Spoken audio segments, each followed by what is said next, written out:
ebyo nga byogeddwa byonna enteekateeka ya Donald Trump Netanyahu ajuulidde Netanyahu ayanukudde atya oba yasiriza Netanyahu yabadde musanyufu bya nsusso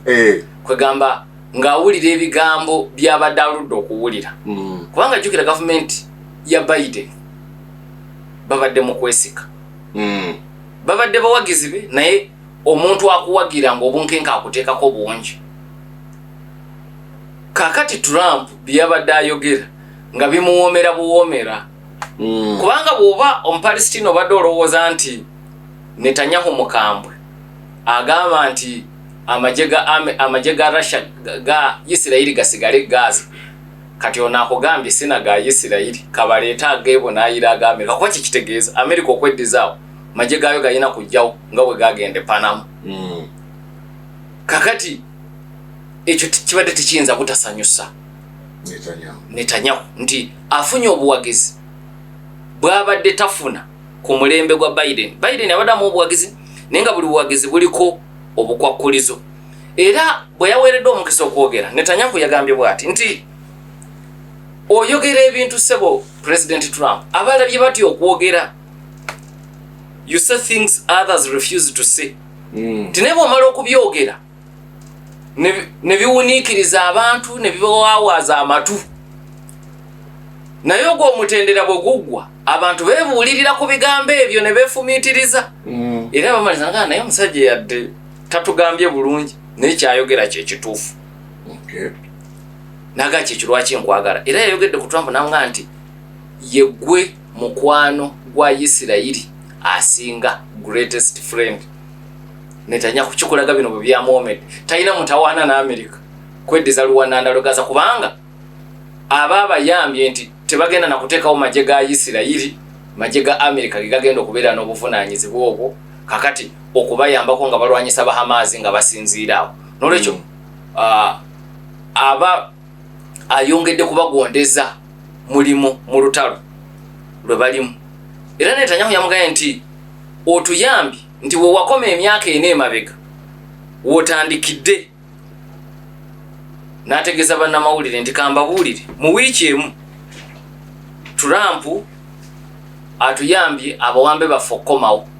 mu wiiki emu infact ekyo kyaliwo tannaba nakulayira ng'okulayira kwengedde bula saawa busaawa naga nti mu wiiki emu obukwakkulizo bwali bwateekebwa ku Bayudaaya abaasenga mu West Bank bwonna wabugyewo kuba Amerika yali yabateekako obukwakkulizo jjukira ekibiina kya Mwanga Amagatte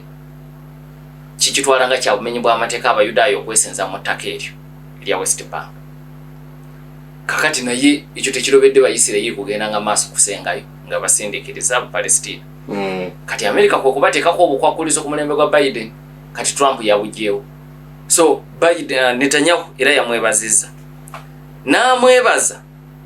n'okukomyawo akazito ku ggwanga erya Iran nti bino byonna bye tufiiriddwa mu myaka ena era yabuuzizza n'ekibuuzo nti singa Abamerika bakwongera emyaka ena egiyise singa kati tuliwa singa tuli wala nnyo can you imagine where we will be in 4 years where we would be in 4 years ye Benjamin Netanyahu ekirala nti ebigambo bino era byongera n'okugumya bannalukala mu gavumenti ya Netanyahu naddala Smotrich ne banne bakulembera mu kibiina kubanga jjukira Itamar Ben-Gvir gavumenti yagivaamu kasita Netanyahu yateeka omukono ku ndagaano eno bulijjo endagaano ez'ekika kino Gvir yaziwakanyanga ne Smotrich ku luno Smotrich n'asigala mu gavumenti bwe yasigalamu yategeeza nti ensonga lwaki asigaddemu kubanga Netanyahu amusuubizza nti kasita bamala okugyayo abawambi olutalo lugenda kuddamu mu luwananda lw'e Gaza kakati ebigambo Trump bye yayogedde byongera kutwala mu nkola ya bwannalukala kye bayita extreme right kati ba Smotrich bongera kusekera mu kikonde na kusanyuka tewali nsonga kati yebaddusa mu gavumenti ya Netanyahu kibejjereza ne mbalonzi baabwe kuba ababalonda be balonda n'ekibiina kya Itama Ben Gavia. Kati Gavia abadde atunulira Smotrich ng'alidde mu balonzi ab'ekika ekyo olukwe. Osigala otya ne Netanyahu nga kanyiza ne Bahamas. Kubanga bo endowooza yaabwe eri nti Bahamas n'Abapalestina bonna balina kuba kwasalyanyi. Kati okkiriza otya ebyo by'okuteesa. Kati Smotrich kwe kwewolereza nti Netanyahu yankakasizza kasita bino biggwa emmundu ejja kuddamu. Kati ebigambo bya Trump biringa ebiraga nti emmundu akaseera konna ejja kuddamu. Kati Smotrich afuna waawummulira